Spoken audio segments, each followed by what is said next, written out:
But I was thinking about what an incredible journey we've been on the last year.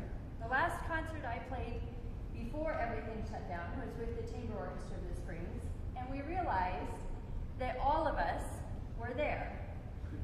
Simon played a concerto for harpsichord and piano. I played a violin concerto. Jennifer did the pre-concert lecture, and Pam was playing in the orchestra. Eric played as well and was also in the audience. And then everything shut down and the world changed. But look at this, we've got people.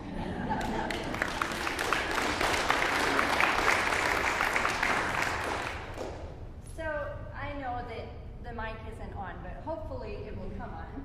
I'll try and speak loudly if you can't hear me. I'm an optimist, I'll keep holding it here anyway. So it is with great joy that we're back, and I'm so happy to see your faces. If it hadn't been for the ongoing support of our society members and every donor, whether it was $1 or $1,000, it has kept this organization going. We've had online concerts. You can look at our YouTube page to see the things that we did during the pandemic. And we're so delighted to be among the first ensembles to have a live concert since things have begun to open up again. If you are unvaccinated, you might consider wearing a mask, but I figure everybody's an adult, you're on your own. So, but please be comfortable. If you would like more space from people, seat yourself wherever you like, whatever feels best to you. Or if you want to wear a mask just because you don't want to get a cold or anything, that's fine too. We're just grateful to be back. There will be a reception after the performance out in the room to that side of the church. Whichever way you go that way. And for society members, we'll have our photographer here. You can take a picture with us, the musicians, and then we will send those pictures to you with our great thanks for your ongoing support. If you're a person who likes taking selfies, we have a selfie wall set up with a nifty Parish House Baroque backdrop. You're welcome to take a picture of yourself or get your friend or husband or whomever to take a picture of you. It's just such a delight, and we wanted to come back with something really special, which is a program all about the man himself, J.S. Bach. So you'll get to see some of the places where he lived and worked, as well as hear the music that went with those locations. So, silence your cell phones and pagers. Remember that? It's been a while. And without further ado, shall we start with the life of Bach.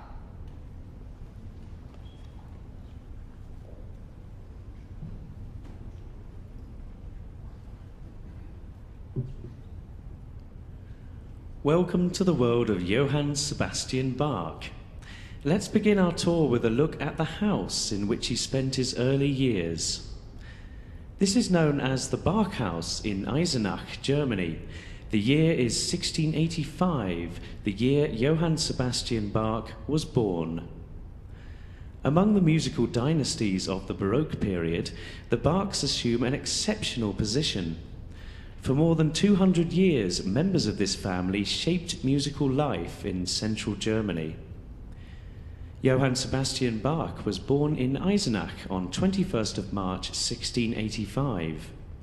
He retained many memories of his childhood in Eisenach throughout his life, including the family home, which contained rooms for trainee musicians, the traditional grammar school with its choir in the old Dominican monastery, St. George's Church and its organ, and the town hall, where brass musicians performed from the tower.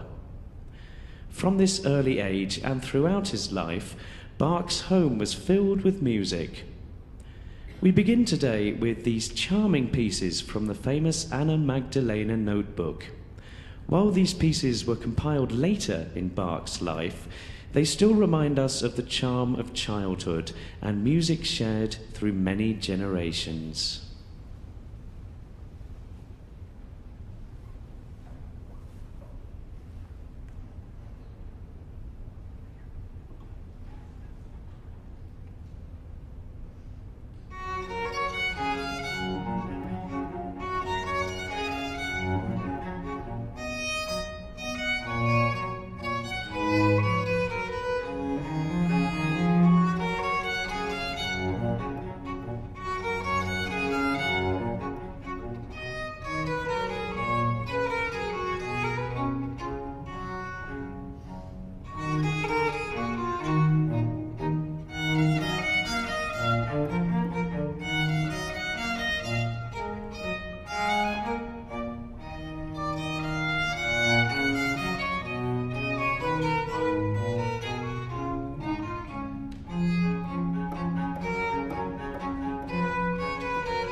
The Bach-Kirche in Ohrdruf.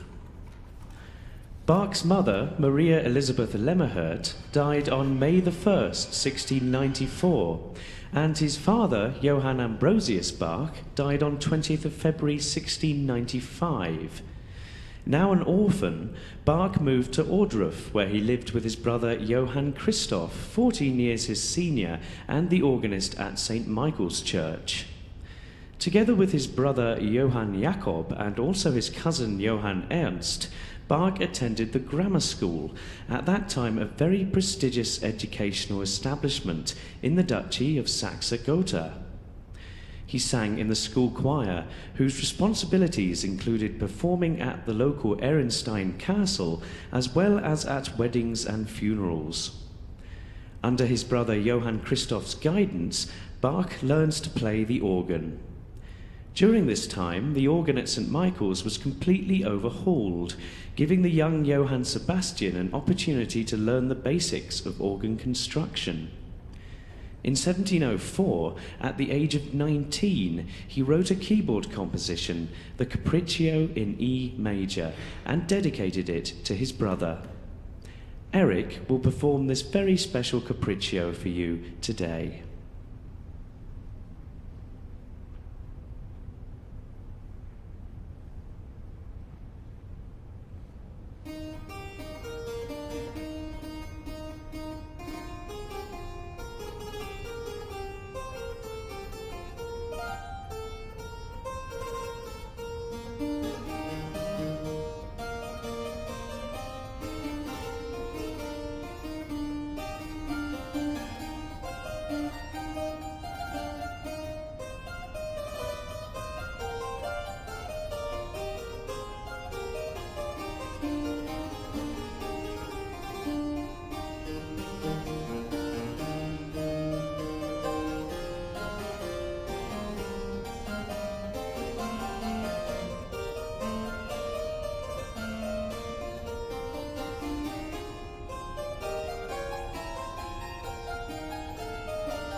the Town Hall in Weimar, 1708 to 1717. In February of 1708, the cantata Gott ist mein König, or God is my King, BWV 71, was first performed to mark the inauguration of the new town council. It was one of just a handful of Bach's compositions to be printed during his lifetime. In the years to come, Bach was commissioned to write more music for the inauguration ceremonies of the Mühlhausen Town Council, which can be taken as a sign of his good relations with this free imperial city in the Holy Roman Empire. Incidentally, the organ at St. Blasius's was reconstructed in the 1950s at the instigation of Albert Schweitzer, based on Bach's specification drawn up in 1708. In June of 1708, Bach was appointed a chamber musician and organist at the court of Dukes Wilhelm Ernst and Ernst August of Saxe-Weimar. He remained there until 1717, composing numerous works for the organ and harpsichord, as well as more than 30 cantatas. He mainly worked at the Palace Church, which was unfortunately destroyed by a fire in 1774. We'll now enjoy Bach's beautiful Himmelskönig for violin and recorder, taken from Sei Willkommen, or King of Heaven Welcome, BWV 182, which was a church cantata composed in Weimar for Palm Sunday and first performed on 25th of March 1714. This will be followed by a portion of Bach's virtuosic violin sonata in E minor. Bach wrote this music sometime around 1717, during his final days as director of music in Weimar.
Curtain Castle, 1717 to 1723. In August of 1717, Bach signed his contract as Kapellmeister at the court of Prince Leopold of Anhalt-Curtain, albeit without asking permission to leave Weimar. His resignation from Weimar was refused, and he was actually imprisoned for a month for disobedience. In December, Bach was released from detention and unfavourably dismissed, allowing him to start work in Curtain.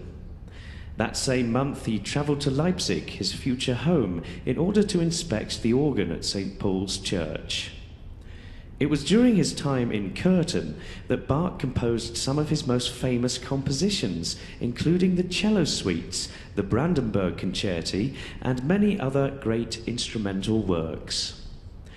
We'll hear a movement now from the cello suites, as well as a movement from a haunting partita for solo flute, followed by a portion of a sonata for violin and continuo. This latter sonata survives in a manuscript in Bach's colleague Johann Piesendel's hand. Some feel that the sonata is so much in Bach's style and character that it must be his, while others attribute it to Piesendel. In either case, it's an extraordinary work. J.S. Bach's time in Curtain may well be described as the most fruitful period of his life.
for not being a violin. I am playing a violin sonata. Bach, or in this case, piece of Dell. One flaw, fatal in my opinion, is that he never wrote any solo music for the recorder. So we steal it.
didn't make it into the program, but my son John is running the lights.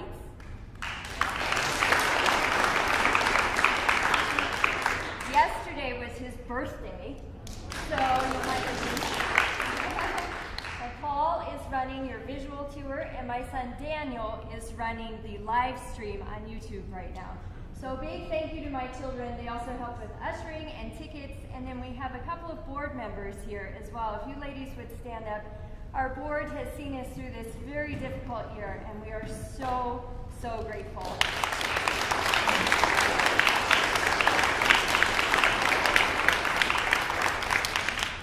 I will see you back in 10 minutes.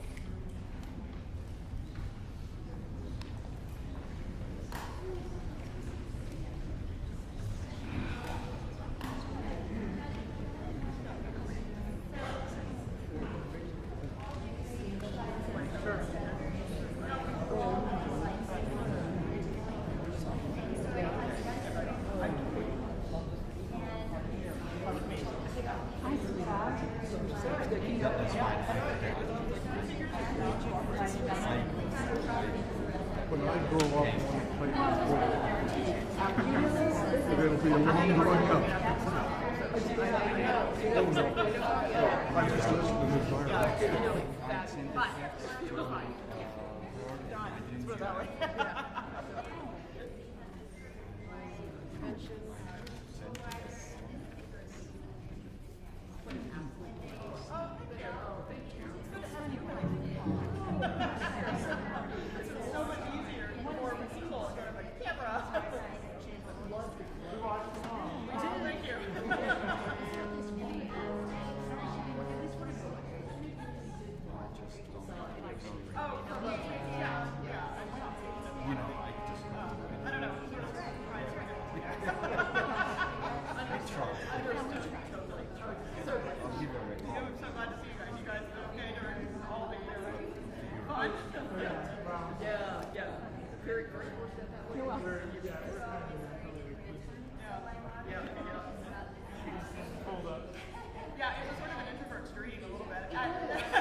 Yeah.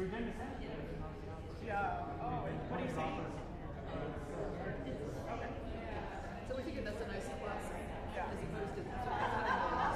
They do a lot of that, which is good too. But you know, I like. So, although there's some there when they did the atomic, Dr. Atomic, right? I would have liked to have seen that in Santa Fe. Yeah, that would have been neat.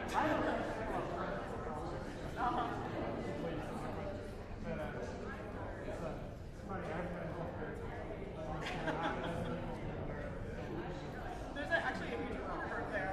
They all work in the lab, and it's crazy. I go in there with these genius people, and I'm just like I'm not worthy of being here with you.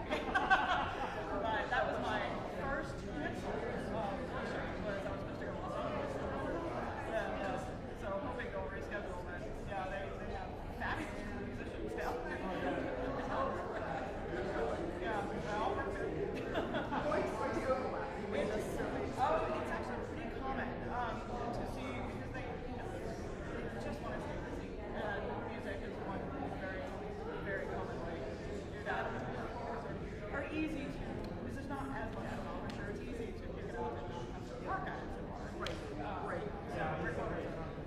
Yeah, it's more with that. Right.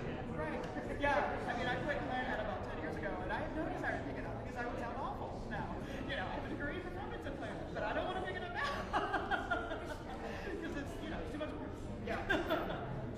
So yeah, no, it's a fun area. We like to go to it. I was supposed to take him for his 7th birthday down to Wolf and do all that. We're gonna cancel that. So we're gonna reschedule that at some point. Yeah, you guys enjoy that. I think so. Did he? Just forget what it is there. Yeah, well, it is. Oh, okay. But it's not in Santa Fe. It doesn't give me any reason to go down there. Anyway, I've heard really great things. Yeah.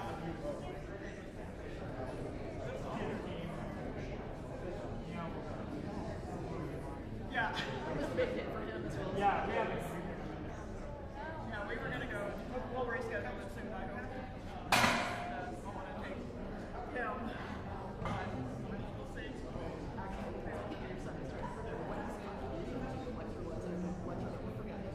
Oh, he drew the cat. It's his favorite song. Right. That's exactly right. I forgot that. See, he finds his way into my life.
We continue our journey with the Bach Denkmal, or Bach Home in Curtin.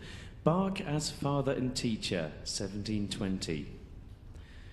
While Bach was travelling with Prince Leopold in Carlsbad in 1720, Bach's wife Maria Barbara, with whom he had had 7 children, including Carl Philipp Emanuel and William Friedemann, died. He returned home to find that she had passed away following a brief illness and had already been buried. This must have been very hard news for Bach.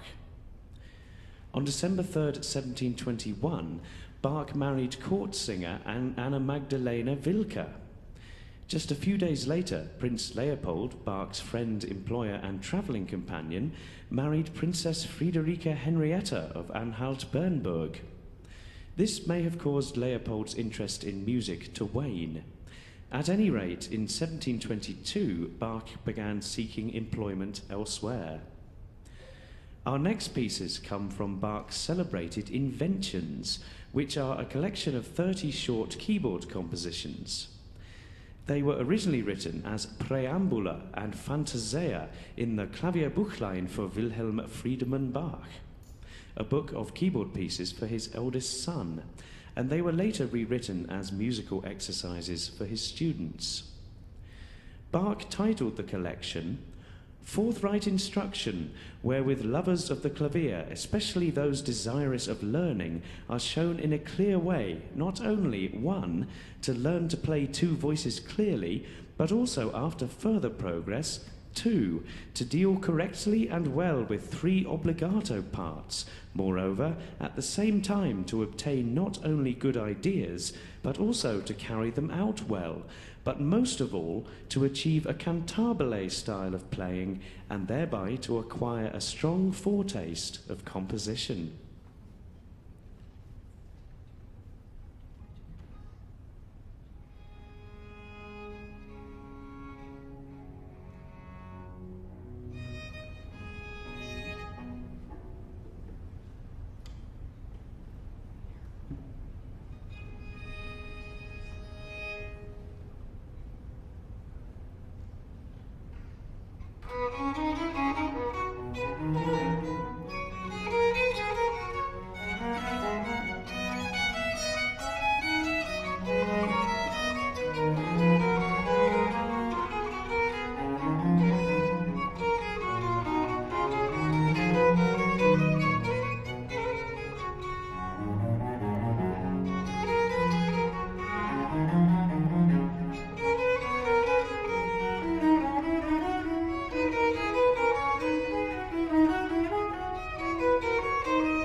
next stop is in Berlin. In 1721, J.S. Bach compiled a collection of 6 concertos and presented it to Christian Ludwig, who was Margrave or Marquis of Brandenburg-Schwedt. They were titled Six concerts à plusieurs instruments, or 6 concertos for different instruments, and would become known as the Brandenburg Concerti. Bach wrote out the music himself rather than leaving it to a copyist. He appears to have selected the 6 pieces from concertos he had composed over a number of years while Kapellmeister at Curtin, and possibly extending back to his employment at Weimar from 1708 to 1717. Bach's dedication to the Margrave was dated 24th of March 1721. Translated from the original French, the first sentence of Bach's dedication I'll read to you now, and I will tell you in true 18th century style is an extremely long sentence. As I had the good fortune a few years ago to be heard by your Royal Highness at your Highness's commands, and as I noticed then that your Highness took some pleasure in the little talents which heaven has given me for music, and as in taking leave of your Royal Highness, your Highness deigns to honour me with the commands to send your Highness some pieces of my composition, I have, in accordance with your Highness's most gracious orders, taken the liberty of rendering my most humble duty to your Royal Highness with the present concertos, which I have adapted to several instruments, begging your Highness most humbly not to judge their imperfection with the rigour of that discriminating and sensitive taste which everyone knows him to have for musical works, but rather to take into benign consideration the profound respect and the most humble obedience which I thus attempt to show him.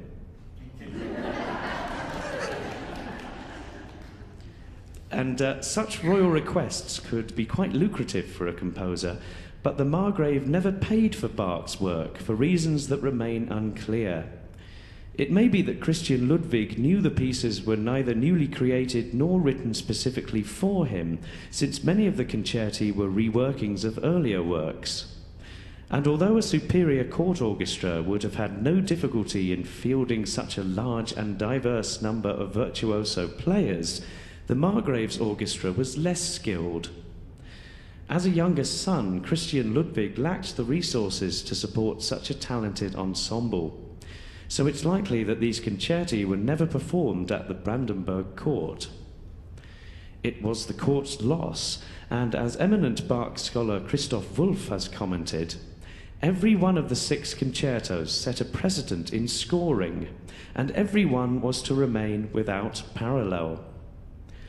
Today we'll hear the beautiful second movement of the 5th Brandenburg Concerto. This movement is utterly unique in that it only uses the solo instruments, harpsichord, violin and flute, and none of the orchestra or accompanying instruments.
St. Nicholas in Leipzig. Bach served as the cantor for both St. Nicholas Church and St. Thomas Church from 1723 until his death in 1750. The Nikolaikirche, or St. Nicholas Church, has variously been described as Leipzig's main principal municipal church, which has long been one of the most famous, oldest and greatest churches in Leipzig. The church has undergone several renovations, including at the West End, where the organ is now the dominating feature. This is where originally Bach must have placed most, if not all, of his musicians. Bach premiered several prominent works in this church, including the famous St. John Passion. In May of 1747, J.S. Bach visited Frederick II in Potsdam and Berlin. It was the only time while Bach was still alive that he was mentioned on the front page of a newspaper. The meeting, taking place at the king's residence in Potsdam, came about because Bach's son Carl Philipp Emanuel was employed there as court musician. Frederick wanted to show the elder Bach a novelty, the forte piano, which had been invented some years earlier. The king owned several of these experimental instruments, being developed at the time by Gottfried Silbermann. During his visit to Frederick's palace in Potsdam, Bach, who was well known for his skill at improvising, received from Frederick a long and complex musical theme on which to improvise a 3-voice fugue. He did so, but Frederick then challenged him to improvise a 6-voice fugue on the same theme. Bach answered that he would need to work on the score and send it to the king afterwards. He then returned to Leipzig to write out the Thema Regium, or Theme of the King. 2 months after the meeting, Bach published a set of pieces based on this theme, which we now know as the Musical Offering. Bach inscribed the piece Regis iusu cantio et reliqua canonica arte resoluta, or the theme given by the king, with additions resolved in the canonic style, the first letters of which actually spell out the word ricercar, a well-known genre of the time. Today we hear the Fuga Canonica in Epi Diapente from the Musical Offering.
St. Thomas in Leipzig. In the 18th century, Leipzig was one of the major cultural, academic, and economic centres of Europe. Representatives from all over the world attended the trade fairs, the university attracted numerous students, and the fashionable new coffee houses were thriving. The cantorate of St. Thomas's was one of the leading musical positions in Germany, while the St. Thomas's School was a favoured training place for young musicians. When in May of 1723 Bach became Thomas Cantor, this marked the beginning of a new chapter in the city's musical history. The position had been vacant since the death of Johann Kuhnau the previous year. Initially, the famous Baroque composer George Philipp Telemann was picked by the town council to be his successor, but he refused when offered a pay raise in Hamburg, where he was working. Johann Christoph Graupner, at that time Kapellmeister in Darmstadt, was chosen in the second round, but failed to be released by his employer. Accordingly, J.S. Bach became the new cantor and Director Musices of Leipzig, effective 1st of June 1723. Bach's duties as cantor of St. Thomas's included the weekly performance of cantatas at church services on Sundays and feast days. This amounted to about 60 cantatas for each ecclesiastical year. According to his son Carl Philipp Emanuel, Bach wrote 5 annual cantata cycles, although unfortunately just under 3 have come down to us. Bach's first Leipzig cantata cycle has survived almost in its entirety, but the identities of the librettists are largely unknown. With the exception of a few older compositions from Bach's Weimar period, the cantatas from the first Leipzig cycle were all newly written compositions. Even though Bach received assistance from senior choir boys in connection with rehearsals and the time-consuming copying out of parts by hand, his workload for the weekly cantatas must have been immense. We close our programme today with the exquisite trio sonata BWV 1039, which was composed during Bach's years working for the churches in Leipzig. Thank you so much for joining us on this journey through Bach's life and music. We hope you've enjoyed seeing some of the places where he lived and worked, as well as hearing some of the music written in these settings. We look forward to greeting you at the reception following the concert. As Elisa said earlier, please feel free to take photos in front of our selfie wall in the gathering place. As a special gift to our society members, our photographer is here to take photos of you with our fine musicians. So we'll meet you in the gathering place through this door as you exit the sanctuary. It's been our great pleasure and privilege to share this unique programme with you today, and our concerts this weekend would not be possible without your generous support. Thank you so much.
Thank you.